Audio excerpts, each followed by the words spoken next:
जय श्री राधे कृष्ण। आप सभी का आपके अपने YouTube channel B K Mishra present में बहुत बहुत स्वागत है। आइए आज आप सब जानेंगे वर्ष 2024 इंदिरा एकादशी का व्रत कब धारण किया जा रहा है। तो जानेंगे व्रत के शुभ मुहूर्त के बारे में, पारण समय के बारे में, पारण कब और किस चीज से किया जाएगा, इस दिन भगवान को विशेष करके किस वस्तु का भोग लगाए, इस दिन क्या करना चाहिए क्या नहीं करना चाहिए। तो आइए जानते हैं इन सबों के बारे में। आश्विन मास कृष्ण पक्ष में पड़ने वाली एकादशी को इसे इंदिरा एकादशी और पितृ एकादशी के नाम से भी जाना जाता है। आप सभी भक्तों को इंदिरा एकादशी पितृ एकादशी की ढेर सारी शुभकामनाएं। आप सभी के जीवन में लक्ष्मी नारायण की कृपा से आप सभी को सभी प्रकार के सुख और समृद्धि की प्राप्ति हो। इंदिरा एकादशी के व्रत में इस दिन विशेष प्रकार से लक्ष्मी नारायण का पूजन किया जाता है तथा इस दिन भगवान शालिग्राम की पूजन करने का विधान है। जो भी भक्त सच्ची श्रद्धा के साथ, नियम और निष्ठा के साथ इस व्रत को धारण करते हैं तो इससे व्यक्ति के सभी प्रकार के पाप और ताप नष्ट हो जाते हैं तथा इस व्रत के लिए जो कि एक दिन पूर्व दशमी को व्रत रखकर अपने पितरों का श्राद्ध करके एक समय भोजन करे और एकादशी के दिन निराहार व्रत रखकर भगवान शालिग्राम की पूजा करे तो इससे पितरों का उद्धार होता है तथा पितरों का उद्धार होकर के वह सभी प्रकार के बंधनों से मुक्त होकर के उन्हें स्वर्ग की प्राप्ति होती है। इस व्रत को अपने पितरों के निमित्त अर्पण किए जाने से उनका उद्धार होता है। तो यह पितरों को नरक यातना से निकालकर स्वर्ग सुखों का उपभोग कराने वाला उत्तम व्रत माना गया है। तो आइए जानते हैं इंदिरा एकादशी व्रत के शुभ मुहूर्त के बारे में। आश्विन मास कृष्ण पक्ष की एकादशी तिथि प्रारंभ समय जो कि 27 सितंबर 2024 दिन शुक्रवार दोपहर 1:21 और एकादशी तिथि की जो समाप्ति है वह 28 सितंबर 2024 दिन शनिवार दोपहर 2:50 पे एकादशी तिथि की समाप्ति है। तो शुद्ध रूप से सभी भक्तजन एकादशी का व्रत सूर्योदय व्यापनी और द्वादशी युक्त व्रत के लिए जो समय प्राप्त हो रहा है तो 28 सितंबर 2024 दिन शनिवार को सभी भक्तजन एकादशी का व्रत धारण करेंगे। 27 सितंबर को दशमी दिन के नियमों का पालन करेंगे, 28 सितंबर को व्रत धारण करेंगे और 29 सितंबर को इस व्रत का पारण किया जाएगा। एकादशी व्रत का पारण हरिवासर समाप्त होने के बाद करना चाहिए। हरिवासर का समय द्वादशी तिथि का पहला चौथाई हिस्सा हरिवासर का होता है। तो द्वादशी तिथि की जो समाप्ति है वह 29 सितंबर 2024 दिन रविवार शाम 4:49 पे द्वादशी तिथि की समाप्ति है। तो सभी भक्तजन व्रत का पारण 29 सितंबर रविवार के दिन करेंगे। पारण का समय सुबह 6:12 से सुबह 8:35 तक इस व्रत का सभी भक्तजन पारण कर लेंगे। इस व्रत का पारण जो कि गुड़ेन पारणम यानी कि गुड़ से इस व्रत का पारण किया जाएगा। यह संभव ना हो पाए तो आप फल या जल से व्रत का पारण करें। एकादशी तिथि के दिन ब्रह्म मुहूर्त का जो समय है वह समय सुबह 4:36 से सुबह 5:24 तक होगा। सूर्योदय का समय सुबह 5:49 और सूर्यास्त शाम 5:47। इस दिन नक्षत्र जो कि अश्लेषा नक्षत्र होगा रात्रि 3:38 तक। उसके बाद मघा नक्षत्र। योग जो कि सिद्धि योग होगा रात्रि 11:51 तक। उसके बाद शादी योग होगा। 28 सितंबर को राहु काल का समय सुबह 8:48 से सुबह 10:18 तक होगा और 29 सितंबर को राहु काल का समय शाम 4:17 से शाम 5:46 तक होगा। राहु काल समय के दौरान कोई भी शुभ कार्य या नया कार्य नहीं करना चाहिए, इस बात का ध्यान रखें। जो भी भक्तजन एकादशी का व्रत धारण करते हैं उन्हें एकादशी व्रत के लिए जो कि दशमी के दिन से ही व्रत में नियम का पालन करना चाहिए।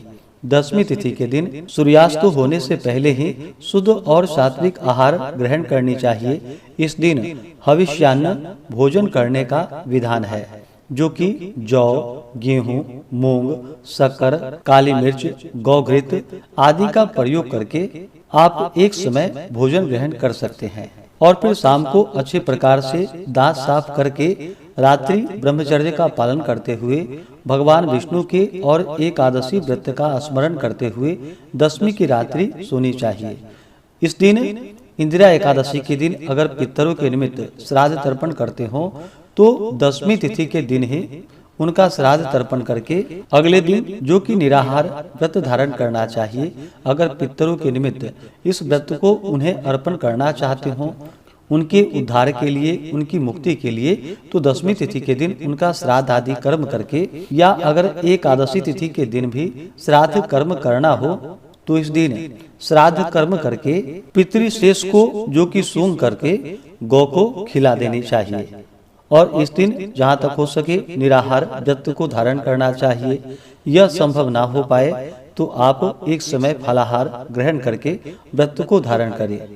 और इस दिन पूरे विधि विधान के साथ भगवान विष्णु का, माता लक्ष्मी का और भगवान विष्णु के शालिग्राम स्वरूप का इस दिन पूरे विधि विधान के साथ पूजन करना चाहिए। इस दिन गंध पुष्प, धूप, दीप आदि से पूजन करके भगवान को तुलसी पत्र अर्पित करे। बिना तुलसी के इनका पूजन मान्य नहीं होता है, तो तुलसी दल भगवान को अवश्य ही चढ़ाएं। धूप दीप दिखा करके इस दिन, जो कि जहाँ तक हो सके ऋतु फल आदि का भोग लगाए, दूध से बने हुए वस्तु का भोग लगाए। और इस दिन विशेष करके भगवान को, जो कि तिल व गुड़ के सामग्री का भोग लगाना चाहिए और उसे प्रसाद के रूप में ग्रहण भी करना चाहिए। जब भी आप किसी भी प्रकार का वस्तु भगवान को अर्पित करते हैं, उन्हें भोग लगाते हैं, तो तुलसी दल डाल करके ही उन्हें भोग लगानी चाहिए। इस बात का ध्यान रखें। इस प्रकार से भगवान का पूजन करके नैवेद्य आदि अर्पित करके जल से आचमनी करवाएं। मुख शुद्धि के लिए पान पत्र, सुपारी, लौंग, इलायची के साथ में अर्पित करें। इसके बाद फिर एकादशी व्रत का कथा श्रवण करे, या इस दिन भगवान सत्यनारायण की कथा श्रवण करने का भी विधान है, तो भगवान सत्यनारायण का कथा भी श्रवण करे, भगवान की आरती करे। इस प्रकार से भगवान का इस दिन पूरे विधि विधान के साथ सुबह और शाम के वक्त पूजन करे। रात्रि जहाँ तक हो सके जागरण करते हुए समय को व्यतीत करना चाहिए और अगले दिन यानी कि द्वादशी तिथि के दिन सुबह उठ करके स्नान करके शुद्ध वस्त्र धारण करके भगवान का पूजन और आरती कर ले। इसके बाद फिर ब्राह्मणों को भोजन करवाए, ब्राह्मणों को दान और दक्षिणा दे, गरीबों को भोजन करवाए और समय के अनुसार व्रत का पारण करना चाहिए। इस प्रकार व्रत को धारण करने से व्रती के सभी प्रकार के पापों का नाश होता है तथा उनके पूर्वजों का भी उद्धार होता है। नरक यातना से उन्हें मुक्ति मिलती है तथा व्रती को भगवान की कृपा से सभी प्रकार के सुख समृद्धि की प्राप्ति होती है और अंत समय में स्वर्ग आदि की प्राप्ति होती है।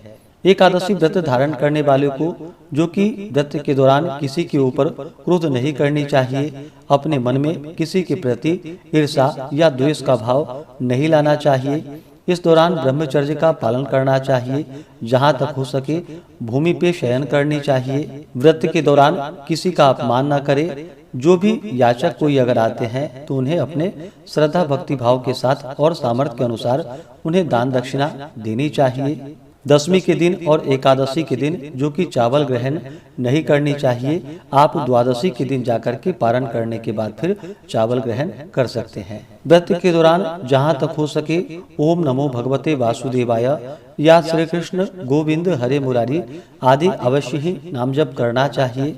भगवान के चरणों में अपना भक्ति भाव से मन लगाना चाहिए। इससे भगवान विष्णु अपने भक्तों पर अति प्रसन्न होते हैं और अपने भक्तों के सभी प्रकार के पाप और ताप को नष्ट कर देते हैं तथा सुख और समृद्धि का आशीर्वाद प्रदान करते हैं। तो आशा करता हूँ कि यह जानकारी आपको अच्छा लगा हो।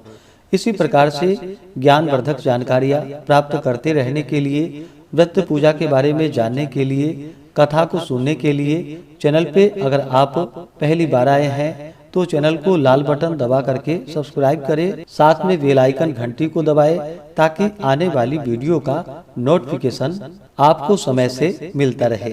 वीडियो को लाइक करें, शेयर करें। सुखी रहें और स्वस्थ रहें। जय श्री राधे कृष्ण। धन्यवाद।